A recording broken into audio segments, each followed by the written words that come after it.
Of the United States of America, and to the republic for which it stands, one nation, under God, indivisible, with liberty and justice for all.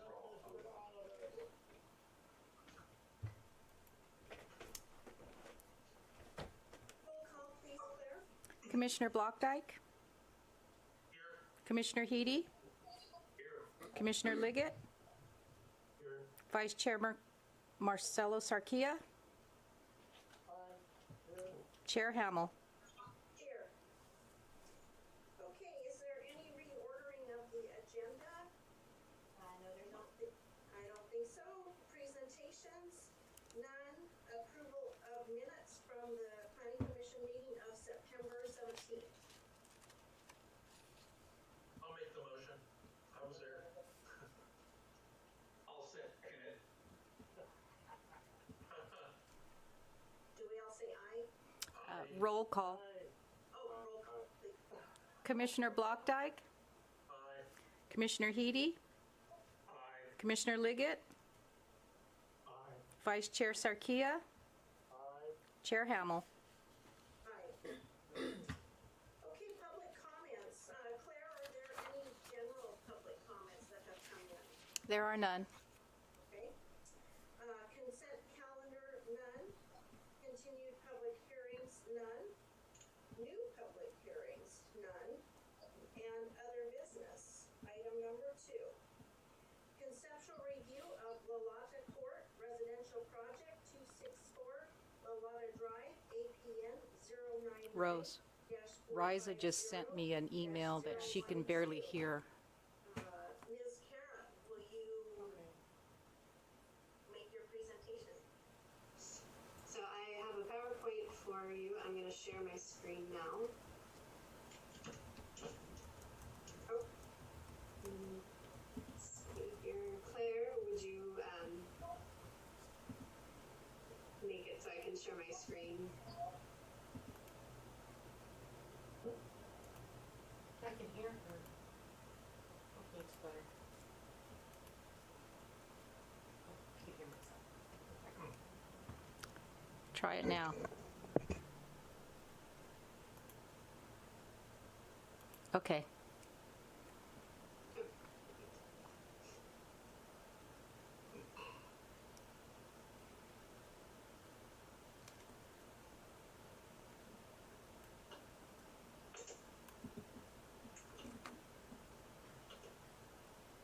Here we go.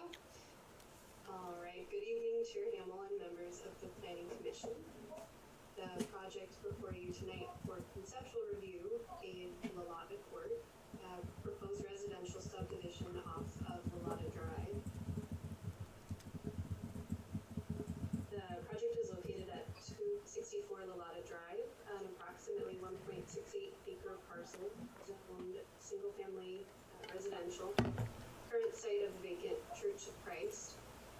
To the north of the site are northwest and east of the property are single-family homes, and to the south is Hanada Middle School. The project would propose to demolish what's existing in order to develop 11 single-family homes, and these would all be to own, and the single parcel would need to be subdivided into 11 lots, and a new privately owned Do you hear that? is proposed to be constructed. 10 of the homes will be accessed via the cul-de-sac, while lot 9, shown in the upper right-hand corner, would be accessed from the Lalata Drive. And no sidewalks are proposed along the cul-de-sac. There's 3 different plans and color schemes, each with She said a little, not much. painted siding and metal roofing. The architectural style appears to be rich, but this style hasn't been formally reviewed by the city's contract architects. And here we see the 3 floor plans with the corresponding elevations. So each house is proposed to be 2 stories, ranging from around 2,100 to 2,500 square feet. Attached accessory dwelling dwelling unit is proposed above each of the two-car garage. It would include a separate kitchen, 1 bedroom and 1 bath in approximately 520 square feet of the home. The accessory dwelling units would have separate exterior entrances via an outdoor staircase to the rear of each home. And the main homes would have 4 bedrooms and 3 bathrooms. Since this is a conceptual review and no formal application has been submitted, the project has not been reviewed for compliance with the code, the general plan, or the community design guidelines. In this particular lot, though, we know normally our municipal code would allow up to 9 units with a minimum of 1,000 square foot lots. However, if 2 of the units are made affordable to satisfy the inclusionary housing requirements, one unit being restricted to very low income and the other to low income, this would allow the applicant to apply under the state density bonus law, regardless of the standards set in our municipal code for density, so potentially giving them 13 units total for the site, although at this time they're proposing 11. And the applicant would also request under the density bonus law to reduce the development standards, a reduction in development standards to reduce the minimum lot size from 8,000 square feet to around 6,650 square feet, and would also request 2 incentives and or concessions.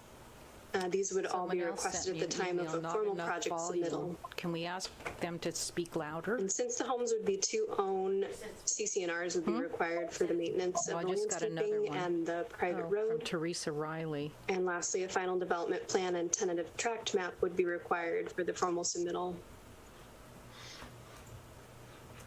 So the recommendation is that the Planning Commission provide initial comments on the proposed project plans. And the applicant, Eric Vasquez, is also on the call to answer any questions the Planning Commission may have. Yeah, Riza says it's much better. That concludes my presentation. Thank you, Kara.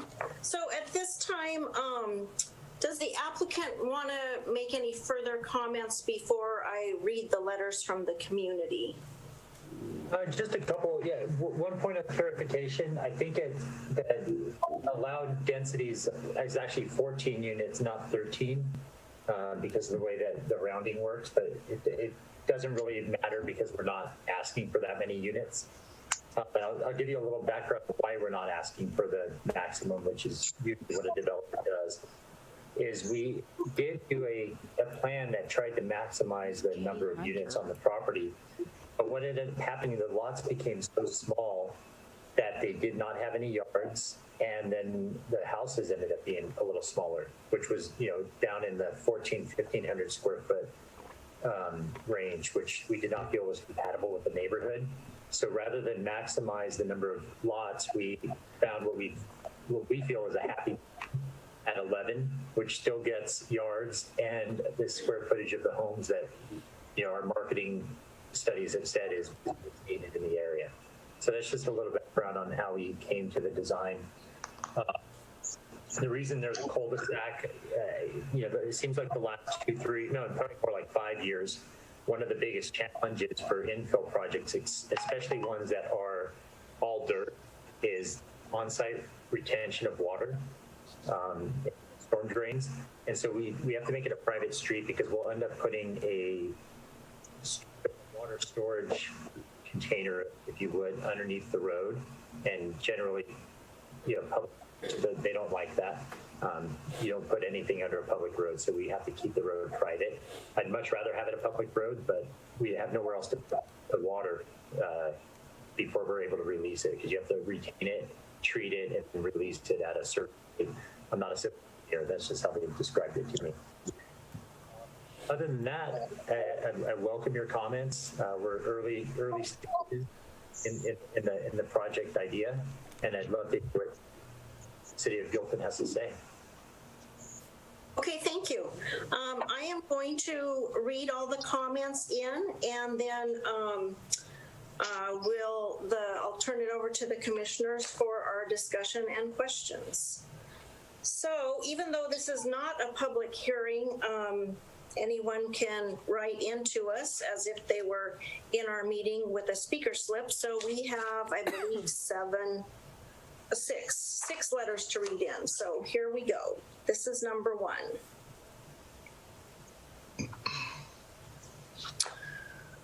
Dear Buellton Planning Commission, I am Reza Georgie. I live at the top of Lalata Drive, and my husband Toby and I are opposed to this project at this time with the number of units proposed.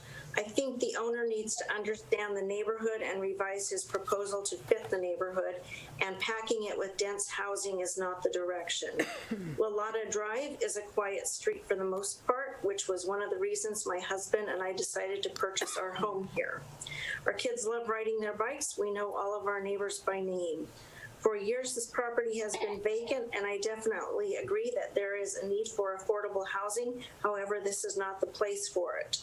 All of the surrounding parcels are almost half an acre and in a quiet residential area.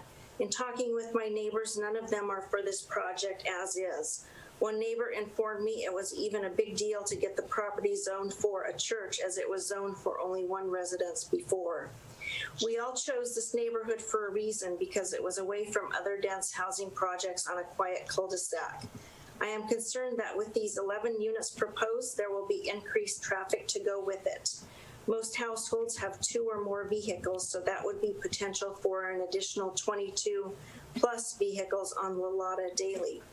This area is also on a slope, and cars tend to drive faster on the downward slope, which can make it unsafe for the many children that live on Lalata across from Hanada School all the way up to our house.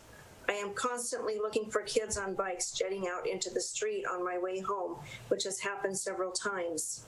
If this project were to scale back to 4 townhouses or less, I think that would be more reasonable. That lot is only 1.6 acres, which definitely does not support 11 units, with 4 more potentially given with the inclusionary requirement. Just because you can doesn't mean you should.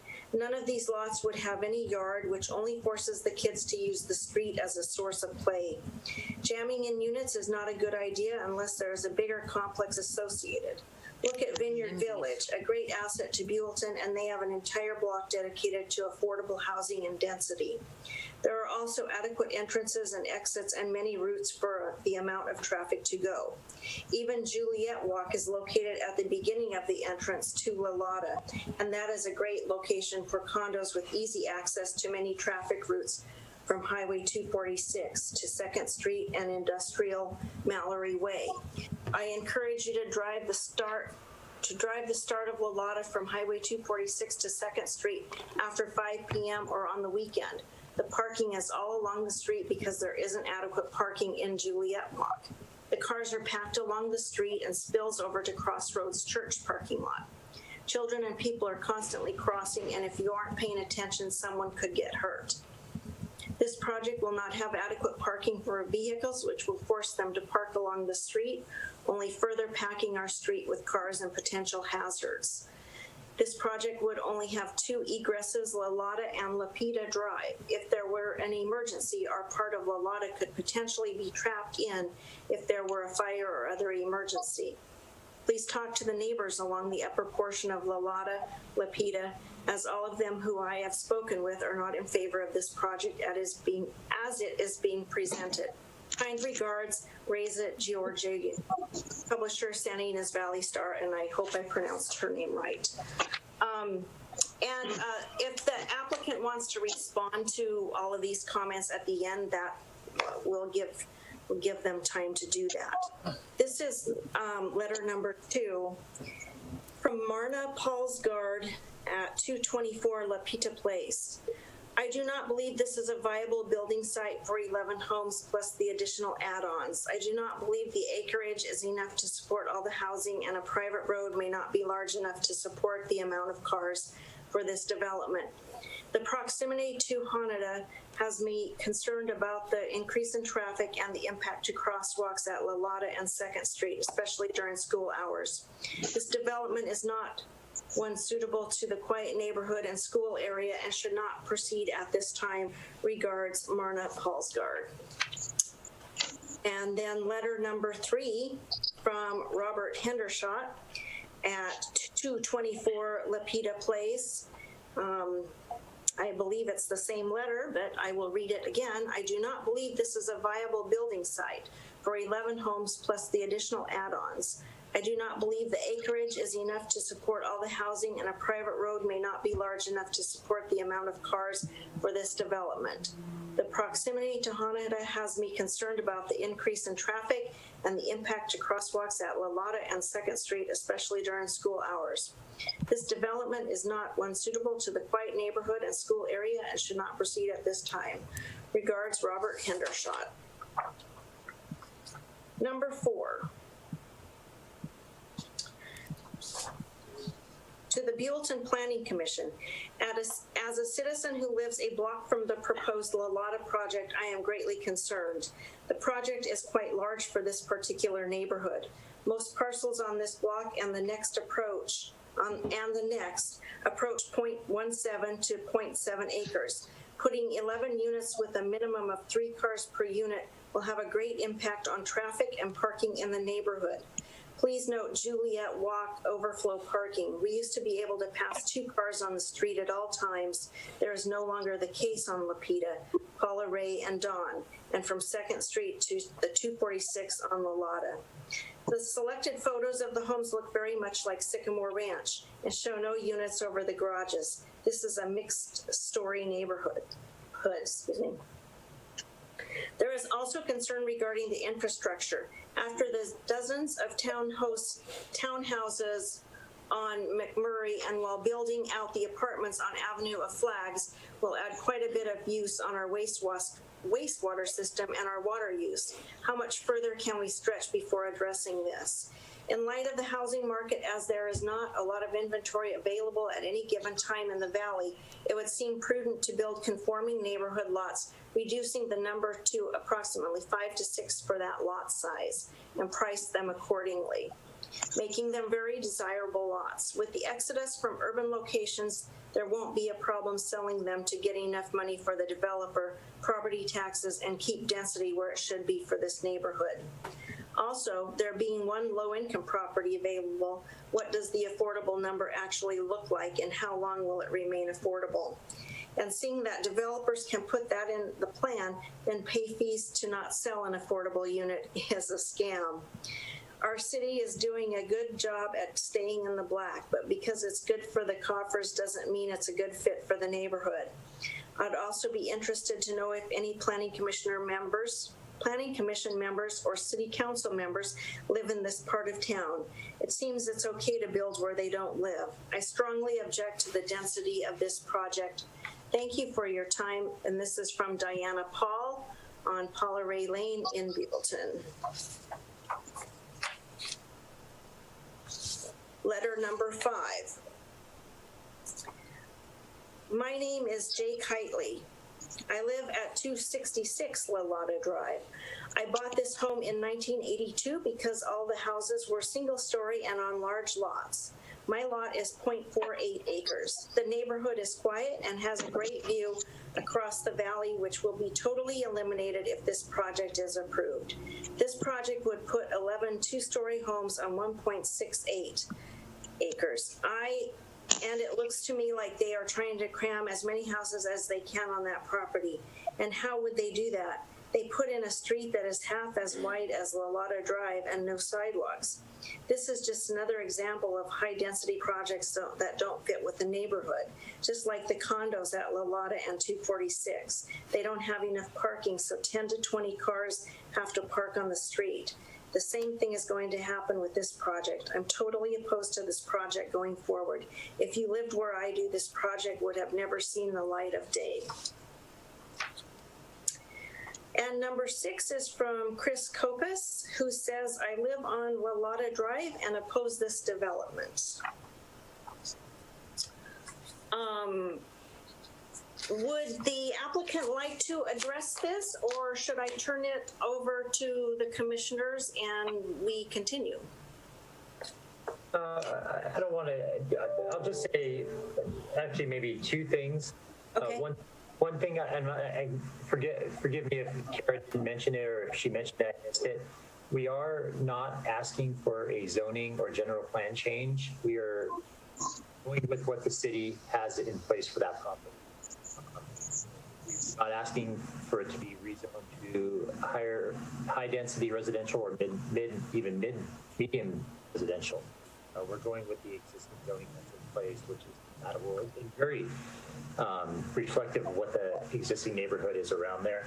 And I stated this earlier. I just wanted to reiterate, the 11 proposing what we felt was a nice compromise. The 14 that could be allowed under the bonus density rules.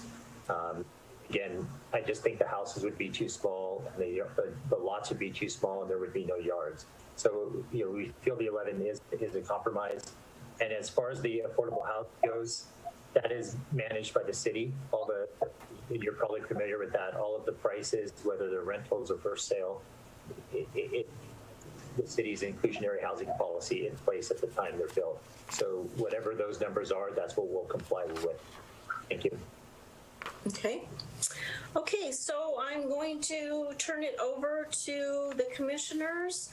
And if we were in council chambers to my right, let's start with Commissioner Heedy. Comments, questions? Yeah, well, first a question. A couple things. Are there any other private roads in Buellton? Private cul-de-sacs? Palm Way is one. Yeah. Which one? Palm Way. Not sure I know where that is. Close to City Hall, between City Hall and where Ken Brown Wines is. Okay. Oh, I know what you, yeah. Yeah, okay. Okay. And then for some comments, for the ADUs that would be associated with the two affordable units, would those ADUs also have to be affordable? That is an excellent question. I believe that the entire unit would be deed restricted to whatever affordable income would be required per our inclusionary housing ordinance. But yeah, ADUs are considered affordable as moderate income. So actually, I'm not unsure of the question at this time, but yeah, that's definitely something that if they were to submit a formal application, it's something that we would be looking into to verify and make sure that we were in compliance with that. So. And then some comments. I don't like the idea of a private cul-de-sac. I would hope they would work with our water department, our engineers, to see what can be done about that and make that a city street. I think it needs sidewalks. I agree with all the letters that I think it's way too dense for the neighborhood. I know you could have 15. You could also have 4.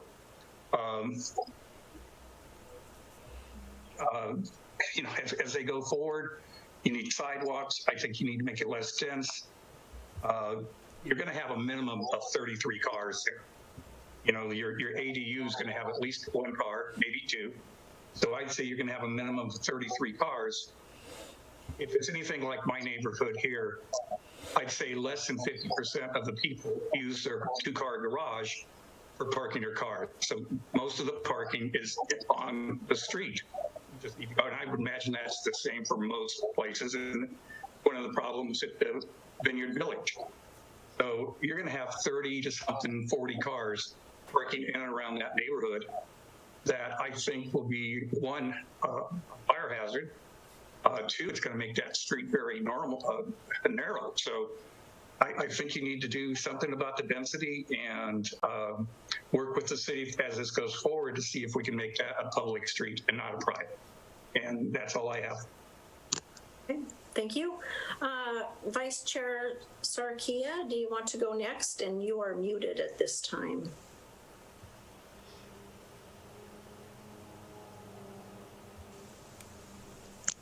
I'm unmuting. Okay, can you hear me? Yes, thank you. Well, I agree with the 6 folks that sent in the letters. It's pretty high density. I'm used to that neighborhood. My kids all went to Hanada. We played softball just below the old church there. Lots of balls get hit up there with those houses. We'll have to watch out for their windows. And what is this stored water? What will the stored water be used for? Is it drinkable, or is it just for the watering the lawns and whatnot? No, it's rainwater. It's rain. We'll be drinking water. We have rain, and what I don't want to get into too detail, but when it rains, we have to treat the water before it goes into the storm drain systems. So you have to retain that on site and filter it for a certain amount of time. Oh, okay. And if you don't mind me just dovetailing to Commissioner Heedy, I'd be happy to make that street public. I mean, or even give a public easement on it. The only reason it's private is for the storm. If Public Works were to take that on, I'd be happy for them to do that. I just don't think they want that. I'm on a Zoom meeting. Okay, so yeah, this is still my time. Yes. Okay. So, yeah, I agree with Commissioner Heedy that with that density of 11 homes plus the ADUs, there would be at least 30 cars more on those streets. And that's going to be close to being a hazard at times. So those are my comments and questions. Go ahead and move on. Thank you. Okay. To my left, Commissioner Blockdyke, and you're on mute also. Okay, can you hear me okay? Yes. Great. Well, I'm tending to agree with Dan and Marcelo and with the letters, though maybe I'm not as aggressive as that. I think that that if they could do it, you know, it's 8,000 square foot per parcel minimum size, so that would leave you 9 units, but that's still 9 with 9 ADUs, that's 18 units. And I have a neighbor with an ADU across the street from me, same size, but it's a bottom floor one. And I have 2 adults and 2 children in that one bedroom ADU, and they have 3 cars on the road. So great neighbors, very friendly people, but the amount of cars are going to be crazy. I'm thinking there's going to be at least 4 cars per household. So at 11 units, we're going to have 44 cars on the road that will not fit in the cul-de-sac. It will spread out. And the people also that are going to be different too. All the ADUs in the Sycamore tract where I live are all on the bottom floor. So you have a real mix of people. I believe that if you have all ADUs on the second floor, you're going to have families. You're going to have young people. Not a lot of seniors are going to want to rent an upstairs apartment. So other than that, I don't have much more comment. The place looks really nice. I really appreciate Eric's comments, and I hope he can build something there. Thank you. Thank you. And Commissioner Liggett. Hi. I also agree with all the comments for the most part. I think it's very important to have a sidewalk. I think, there's a comment that because you need some more impervious surfaces to manage stormwater, there's a reason why you're not including a sidewalk. But I don't think that's a good enough reason. According to the general plan, sidewalks are suggested, if not required, highly recommended. Every other cul-de-sac within the neighborhood has sidewalks. And even though it's private, I don't think you want to discourage people from walking through. Becoming part of a neighborhood is allowing people to walk the neighborhood, meet the neighbors, interact. I walk every single cul-de-sac just to walk by the homes. So if you really want to become a part of the neighborhood, advertise this as that. I think having sidewalks is important. And then for the safety of the kids and the people walking from their homes to the main streets. A question I have, this might be for Cara, is as far as I could tell, to have an ADU, you have to have a minimum lot size of 6,000 square feet. Is that correct? According to the general plan, that's how I interpret it. With the new ADU laws, there is no minimum lot size for ADUs, especially junior ADUs like these that are within the primary house. There's no minimum lot size? Okay. No. The lot size, as you have on the projected data on this sheet here, includes the lot property line going all the way to the center of the road. So that's a little misleading in terms of the lot size itself.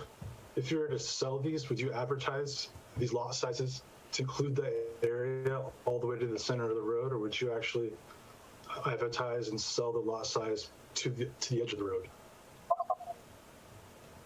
To be honest, I hadn't even gotten that far.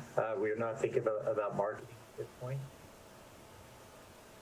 So I apologize, I don't have an answer for that. Okay, it's all right. I guess it's a little misleading. So the lot areas are really going to be much smaller than they are documented in this list. So it just goes to show that it really is going to be a drastic change or difference from the existing lots in the neighborhood to what's being proposed. And then lastly, another thing that's a little misleading. I know it's kind of nitpicking. It's not extremely important, but on the cover page, the renderings of the houses aren't accurate. You're not showing the ADUs on top of the garage. And I think the scale of having those ADUs on top of the garage really does change it quite a bit. So it really is going to appear much more dense than it does in these renderings.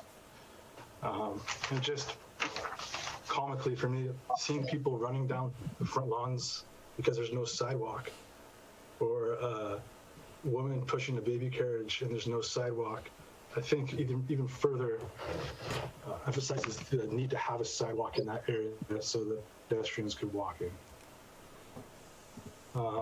And I wonder if there are strategies to retain water on site and treat the water on site. You might need to take up a little bit more space and treat it above ground, but there might be possibilities there to still make it public while treating the water on site through other green street initiatives and stormwater retention techniques. You'll be sacrificing some land, but there might be some opportunities to do that in order to make it public, because I agree it should be public in an ideal world.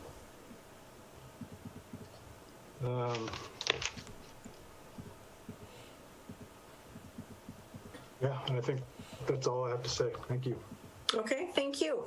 I'm going to wrap this up then. I agree with all of the commissioners. I think first of all, I want to applaud the applicant for taking on the project. Obviously, this piece of property needs some development and needs some action in the neighborhood, but and I do like the style and the color choices, even though this is all preliminary. I do agree with all the commissioners. I think it is very dense. I think the sidewalk issue is an issue. We should have sidewalks. I'm kind of on the fence on the public versus private drive or cul-de-sac. But I would even take it one step further on the density and recommend even cutting it to 5 to 6 units, 6 being the most. I looked at various aerial views of this property, and as we've discussed tonight, that's way too many cars out on the street and driving on the street. Entering the 246, actually, when you come off the Lolata, that could be an issue too. So I think those are our recommendations, to cut the density and try to include sidewalks and go from there. Any other comments from the commissioners? Does anyone want to agree to cut it down to 5 or 6 units, or? I have a question. Yes. So I see there's 3 floor plans. Will the affordable unit have a different floor plan, or is it going to have the same floor plan as the rest of the homes? Our design was to have the affordable be the same. Other projects I've done, I don't like when developers create a box that's half the size of the other units out there. It sets it aside, sets it apart from the others. So it was not an intent to have a separate floor plan for the affordable unit. Okay. If you don't mind, on the sidewalks, since it seems to be a kind of a universal theme, that one's on me. That was a personal preference. I actually personally like the comments without sidewalks. It gives it a different feel. Putting a sidewalk in to match the neighborhood is not something we're opposed to. I just like developments without sidewalks. I find people tend to walk a little bit differently. They talk differently. There was a component of it for the on-site retention. Putting more sidewalks means more impervious surface, and you have to deal with that. In regards to the on-site retention, the landscaping around the houses is our first line of defense for on-site retention. And then whatever we cannot address with the landscaping is where we have to address underground storage. So again, we'll be addressing both of those. Okay. Oh, and I do want to applaud you for including the ADUs. I think that addresses some of the needs the community has. So thank you for including that in the project.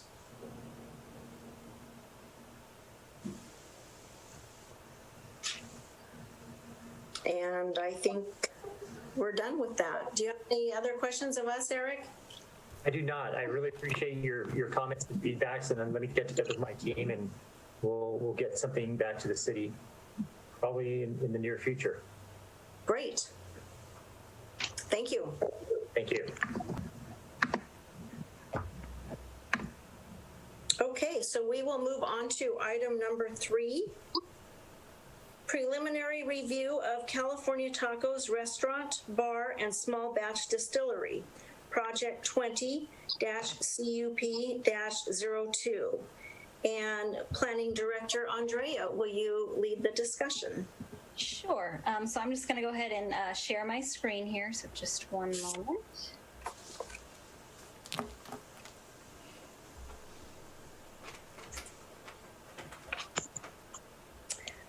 Okay, does everybody see the screen here?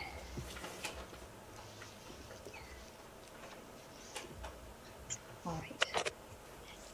Yes. Can everybody see my screen? Okay, great. Okay, let's just go back to the beginning here. Okay, so good evening, Chair Hamill and members of the commission. This is the preliminary review for the California Tacos conditional use permit application.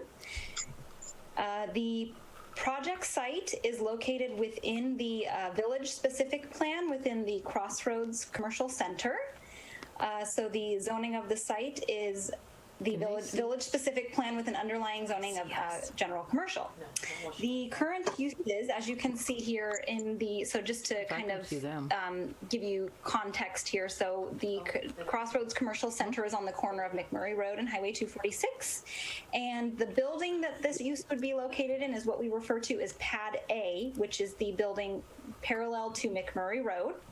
And the particular units that this use would be located in are the two northernmost tenant spaces there that are sort of highlighted in the darker gray. Within this existing Pad A, as we're referring to it, there's several, these units are currently vacant. It also is the location of currently of H&R Block and of the future Cottage Urgent Care Facility. The project description here is to establish the following new uses in an existing approximately 2,600 square foot vacant tenant space.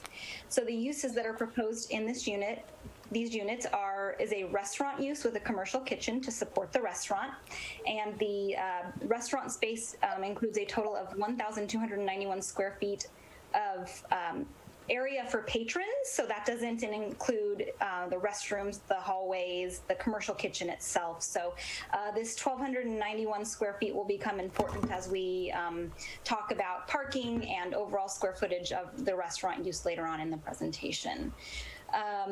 The other use that is proposed here is a full-service bar, which the bar itself is approximately 204 square feet with 11 bar seats attached. And lastly, a small batch distillery use is also proposed and is approximately 85 square feet with 10 seats for tasting purposes. So a conditional use permit is required for the bar and distillery use per the village specific plan. A bar specifically requires a conditional use permit per the village specific plan, and because a distillery use is not listed in the specific plan, but the specific plan does allow for uses not listed to be considered on a case-by-case basis. A CUP for restaurant uses was previously processed as part of the original Crossroads entitlements. And I just will note that a restaurant was not originally anticipated within building pad A, but we'll talk a little bit more about that later on in the presentation. The hours of operation proposed are 9 a.m. to 10 p.m., 7 days per week.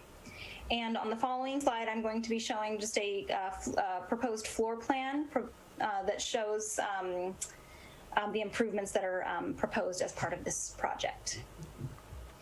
So as you see here in the proposed floor plan, we've got, so if you're looking at the bottom, I'm trying to get my mouse working here if for some reason it's not coming up. But anyway, if you're looking at the bottom part of the screen there, that would be, you would be entering in there from the parking lot area to the, I guess that would be to the east. So you'd enter in and there'd be a guest waiting area, and you'd have the small batch distillery and tasting area just to your left, and the full service bar just ahead of you as you walk in. And then sort of northwest of that, as you walk in, there's the restaurant seating, the dining area, and as you go further back, the commercial kitchen and restrooms rather. I will point out that while most of the improvements here would be interior tenant improvements, there is one note there at the top of the screen that they would be removing an existing door and window and infilling it with a wall. So that would be, as per these plans, that would be the only, from as far as I could tell, the only exterior change, as we'll find out later on in the presentation that all of the seating is proposed indoors. They're not proposing any outdoor seating as part of this application.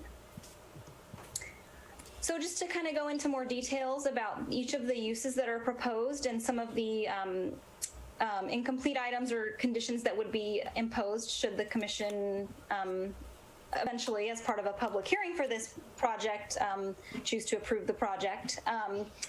So again, it's an 85 square foot distillery proposed with 10 seats for tasting. The idea is that it would be for on-site consumption only, the products that would be produced as part of this small batch distillery. As part of our review, we've discovered that more information is going to be required from the applicant. So I can go back to the floor plan briefly, but you notice here at the bottom part of the screen where the location of the distillery is, there's really not a whole lot of detail in terms of the still itself and how the space is going to be laid out. So we would be requiring some more details on that. Again, details in the amount of distilled spirits that would be produced on site. We did receive comments back from the building department, and they would require more information on the distillery operations to determine the building occupancy classification. So they would need more information to determine what that occupancy would be, and if building occupancy would be changing as required by the building department. This could require additional review by the city. A can and will serve letter is going to be required to confirm water and sewer needs for the project, and an industrial discharge permit would also be required. And as part of that, information regarding processing volume and flow, et cetera, would be required. The public works director is going to require that proposed plumbing plans be required to just kind of show that capacity and show the facilities that would accommodate the effluent from this use. An ABC license would be required from the Alcohol Beverage Control, and the types that would be required for these uses would be a Type 74, which is for craft distillers, and a Type 06, which is required to own and operate the still itself on site. So for the restaurant and bar use, again, what's being proposed is in the 2,600 square foot restaurant space is a total of 1,291 approximately square feet of restaurant space. And that again includes only area for patrons. The original entitlements anticipated for the Crossroads Center anticipated 7,500 square feet of restaurant space within the Crossroads Center. And because of that, additional information would be required regarding the total square footage of the existing restaurant spaces within the Crossroads Center. And that becomes important for a couple reasons. One, just to be in conformance with the original Crossroads approvals, but also because the parking standards or the parking calculation was calculated based upon that overall anticipated number of square feet of restaurant space. So there'll be a little bit more information on the next slide on that, but just wanted to point that out. Preliminary research, though, that with the addition of the California Tacos restaurant, that it would likely fall within a reasonable range of this overall anticipated square footage, but we wouldn't know that for sure until we got the square footages of the existing restaurant spaces. But I would just like to note that depending on the numbers that we receive back as part of this requirement for information, it would be likely that no additional restaurant uses would be permitted within the Crossroads Center unless an existing restaurant moved out, and that is to ensure that we are staying at least within a reasonable range of that 7,500 square feet of restaurant space within the Crossroads Center. Again, a full-service bar is proposed as part of this application, and it includes 11 bar seats dedicated to the bar space. And again, all bar and restaurant seating is proposed indoors, so there is no proposed outdoor seating at this time. And as I mentioned earlier, the fats, oils, and grease permit is going to be required as part of this project because restaurant use was not originally anticipated in Pad A, it would not fall under sort of the master fats, oils, and grease permit that was provided as part of the Crossroads Center. So it, again, would require its own separate FOG permit, what we call it. So again, just to cover the parking, so the proposed restaurant in terms of area for patrons is 1,291 square feet. Again, the total gross square footage of the unit is 2,600 square feet. And just as a reminder, the parking ratio for restaurants is one space per 300 square feet of area for patrons and 1 per 2 employees. So for this particular use, there would be 10 spaces required. Again, there was 7,500 square feet of anticipated restaurant space in the Crossroads entitlements, and this was the basis for the overall parking requirement for restaurant uses within the Crossroads Center. So again, additional information is required to determine the amount of parking or the parking requirement for the existing restaurant spaces. And again, there's this distinction between area for patrons versus gross square footage. So this next bullet point here, which makes the statement that any retail or restaurant establishment at this location is likely to require a very similar amount of parking. And that is because the parking standard for retail is 1 per 300 square feet of gross floor area. And so when you do, based upon this proposal here, I believe that a retail use in this location, based upon the 2,600 square feet gross floor area, would require 9 parking spaces. So staff comments continued here. Actually, it looks like this is something left over from a prior, so we'll just skip over that. But so staff comments here. So So outstanding site-wide items for the Crossroads Center must be addressed prior to certificate occupancy for the project. So there are still some outstanding site-wide items that need to be addressed, and this would be added as a condition of approval eventually for the project, that those site-wide items would need to be addressed prior to certificate of occupancy for this project. And then just to summarize, all comments from applicable departments and the Planning Commission will be compiled and included into an incomplete letter, which will be provided to the applicant. And then again, once incomplete items have been addressed, a public hearing will be scheduled for the project. So at this time, the recommendation is that the Planning Commission provide comments and direction to the applicant and staff on the proposed project plans. I'm available for questions. And also, if the applicant would like to address any, or if the Planning Commission has any questions of the applicant, Alex Uribe is here to answer questions that you might have. Andrea, I have a really, just a quick question on that. On the restaurant, the total 7,500 square feet of restaurant space for the Crossroads Center, does that include the vacant former Chipotle?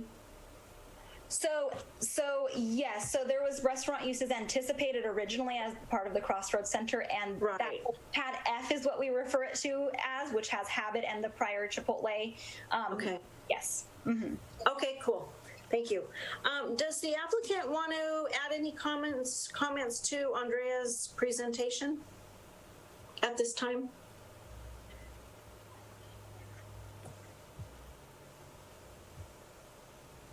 Guess not. Let's see,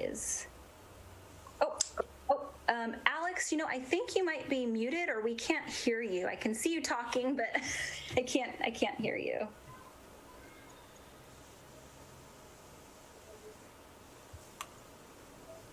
Can't hear you. Nope.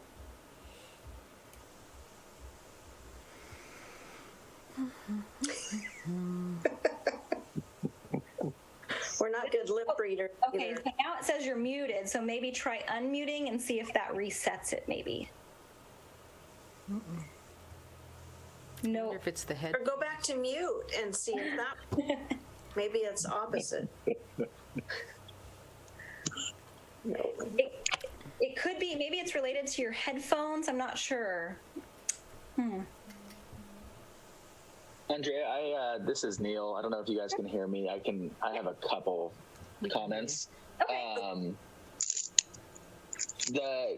First, just kind of going down the list as I was taking notes to your presentation, the 10 seats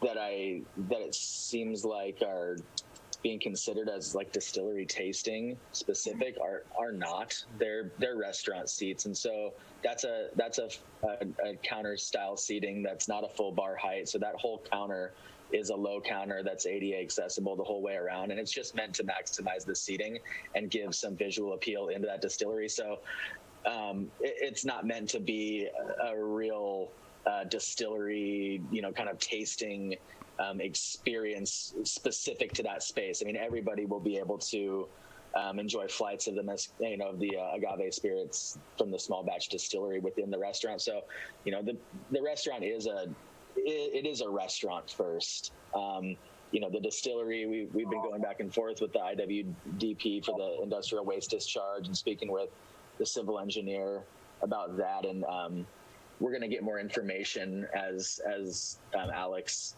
understands more what his operation is there. But it seems like he'll probably run one batch every quarter, and that'll be about a 20-gallon batch and a 26-gallon still. So he won't do a full batch in that 26-gallon still, and so he'll run that 4 times a year. So it will be very small, and it'll basically just be something to have some, an artisanal spirit that's created in house that people can enjoy, and kind of a showpiece. Not anything meant to be large scale at all. Second, the exterior changes with those doors and windows. When I picked up this project from the prior pizza restaurant that had just basically not obtain building permits because there was some water encroachment on Pad A, as I know, Andrea, you're well aware of. Those exterior, the one door and the one window had always been proposed to fill in, and so when I picked this up, I just kept the kitchen exactly where it was and kept those spaces filled in. We still do have 4 entries into the building, 2 dedicated exits, 1 dedicated entry and exit to the distillery, and 1 double door that leads out to, I believe, McMurray on the north. The plumbing plans you mentioned, would those be required by Public Works for the CUP process or just for building? So I know Rose is in attendance. Rose, Okay. Are you able to provide some clarification on when you would be requiring those? That would be during the building process as you're going through the permitting process for the industrial discharge permit and FOG with Wallace Group. So it'll be during that I know point in she's time. there, but Can you not hear? Claire? Is Claire on maybe, mute? Yes. Are we on mute, Claire? There we go. Okay, There here she is. Okay. Can you hear us now? Can you hear us now? Okay. Yeah. So we would require those during the building permit process, and you'll need to do that coordination with those plans with the Wallace Group as you're doing your industrial discharge and FOG permits with them. Perfect. That all makes sense. Thanks, Rose. And then I guess the only last comment I had, Andrea, was the overall square footage of existing restaurants on site to see where we land with that 7,500 square foot overall on site. Is that something that you want just in a narrative letter, included with the CUP? Do you want that somewhere on the plans? Is that supposed to come with the CUP, or is that something that we can just discuss and for everyone to be aware of? How do you want that documented? So, like I mentioned, we will be sending the applicant an incomplete letter, and it'll kind of describe, the details in the format in which we would like that. So we can discuss how that makes the most sense to provide, but it would be something that's going to be required prior to the public hearing for the project. Okay. So, yeah. Awesome. Well, that's all I have. Oh, I think I can hear you. Yes. I know. God, dream. Do you have anything else to add to that, Alex? Or No, I missed everything because I'm on the stupid computer tried to do the download right now and just shut everything off. So I kind of missed a little bit, but I just a little back. I mean, I don't know if you guys know California Tacos or you don't know. My family's been here since 1974. Went to Hanada School here, Solving School, high school, coached at the high school. We started California Tacos back in 2012. It's we do a little bit of what do you call the authentic Mexican food, and we fuse it with the new taste and fuzz and everything there. The idea with putting a small distillery batch, which we will batch maybe every quarter, very small amount, more of like a novelty. So I think something to have the experience of that would go great with Mexican food. The idea is to have a bar there, so we have everybody that likes Mexican food and likes to have their margaritas. I think there's a key component that needs there, so we need the bar there to have that there. It's designed to be, the bar is designed to be a complement of the restaurant, not to be the leading thing, and also the distillery as well as to be a complement to the restaurant. That's what we want to go, and we want the families to come in and keep it very family oriented, have good food, good margaritas, and a little bit of tequila there on the side. Thank you. At this point, we have one comment letter. Again, this is not a public hearing, but we turn the floor or the mic over to our community. And so we have one letter coming in from Kathy Vreeland from the Buellton's Chamber of Commerce. Dear Chair Hamel and fellow commissioners, on behalf of the Buellton Chamber of Commerce, I would like to express our support for Cal Taco and their project proposed for the Crossroads. Cal Taco is a locally owned business, and it is great to see local interests in our city, especially in this development that has taken time to fill over the years.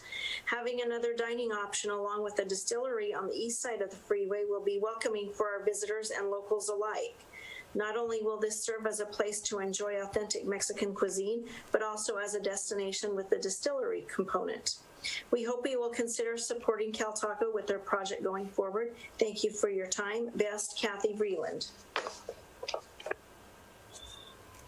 Okay, at this point, I'm going to turn it over to the commissioners for questions and comments, and I'm going to start on the left side this time, and I'm going to give Commissioner Liggett the first run. That was a very thorough presentation. I don't have any questions. I think it sounds like a very interesting, lucrative project that I support. I think you did a good job being thorough, and I think it'd work nicely there in that. Thank you. Commissioner Blockdyke. You're on mute.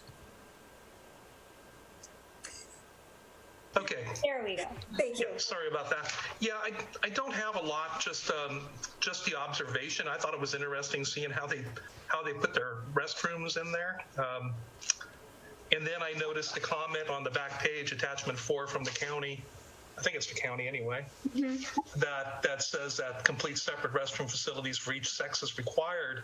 Common unisex lavs, hand washing stations are not permitted, which I thought was kind of ironic. I thought that I liked the idea of the separate ones, but I just didn't understand why there wasn't hand washing facilities in each one of the restrooms and why it was outside. But other than that, I like it. So okay. That's it. Thank you. Vice Chair Sarkia. Oh, hello. Yeah, I like the idea of family-owned local business, and I think it'll fit very nicely into that complex, and I look forward to it. That's all the comments I have. Great. Commissioner Heedy. I think it's a good project. I've missed them since they closed back, I think it was January or something like that, or December, so hopefully they go through. I do have one question for Rose, and that would be why, or am I reading this wrong, are they going to have a grease interceptor there? Yes, they will. Okay, great. Yeah, they'll have to have, their options are a grease interceptor inside, or they'll, or construct, a grease trap inside, or create a grease interceptor in the parking lot. So they have the option to do both, but a grease trap inside the facility would be sufficient as well. Okay. And then this is just a general comment. That parking lot is crazy, and I don't want to hold up this project for any reason because of parking. But I think the next time, I don't know how many of the commissioners have ever driven behind that and gone behind Tractor Supply. There's 50 or 60 parking spaces that are not utilized, that are figured into the count of the property there. Mm-hmm. And in fact, I think maybe 8 to 11 of them are used by Tractor Supply for storage. I think at some point going forward in future projects, we have to look at not having parking hidden behind buildings. I don't think too many people know there's even parking behind there, but that's a different story. But I think this is a great project, and I hope we get some Cal Tacos pretty soon. Great, thank you. I just have a quick question for Andrea again. On the presentation, the comments about the site-wide outstanding items, and it needs to be addressed. Does the owner or or does the tenant address those, or do they negotiate it? Well, the site-wide items are the responsibility of the property owner. So, yeah. So. Okay, cool. Question on that, just a, sorry, quick question on Andrea, when you say site-wide items, is this, it's just, are you referring to the stuff just on my two pads, the A pad, the thing, or? Oh. No, the entire site, the entire Crossroads site. So the only question is, so for me to submit or anything, I have to wait till that gets all done before I can? Because I don't know how the urgent care got past that, and they're already building, and I signed a contract way before they did. No, so the condition that we would be including as part of the resolution for this would be that there would be no certificate of occupancy issued for this until those site-wide issues are addressed, and that is consistent with the cottage urgent care. Okay, thank you for clearing that up. Okay, great. Okay, final comments from me. I think it's great. I think we're all super pleased that more tenants are going into the Crossroads and that we're seeing more, even though parking's an issue, that we're seeing more activity there and less vacancies.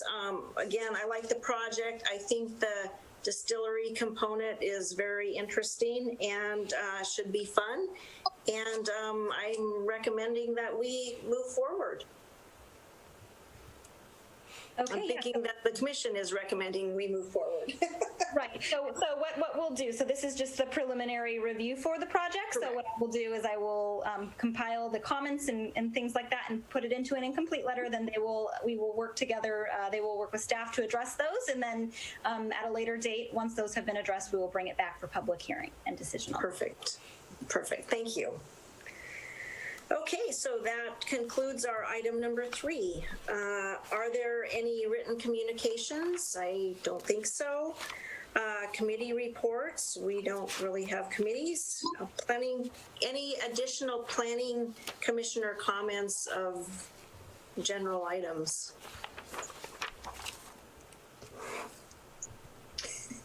Nope. Okay, planning director report. Okay, so as you guys are all aware, as all you planning commissioners are aware, next week on Wednesday, October 21st at 6 p.m., we will have the land use and circulation element workshop number 2, which is going to be a joint workshop study session involving both the planning commission and city council. The next thing I have here is that, just so everyone is also aware, on Saturday, October 24th, they will be holding the second day of tours of the Williamson property. So that's from noon to 3 on Saturday, October 24th, and those will be short 15-minute tours in family groups of 6 or fewer. And lastly, the City Council public hearing for the Creekside Village project is scheduled for next Thursday on the 22nd. Okay, great. Andrea, if I might add something to the Williamson tours, they are looking for volunteers to help lead the tours. If anybody is interested, contact Scott. Do they train the volunteers, the tour guides? There's really nothing to train. You just walk through the house with people. Okay, great. And that's all I have. Okay, great. With that, we will adjourn at 7:10 p.m. Thank you very much. Have a great day, everyone. Everybody. Take care. Bye, everybody. Bye. Bye.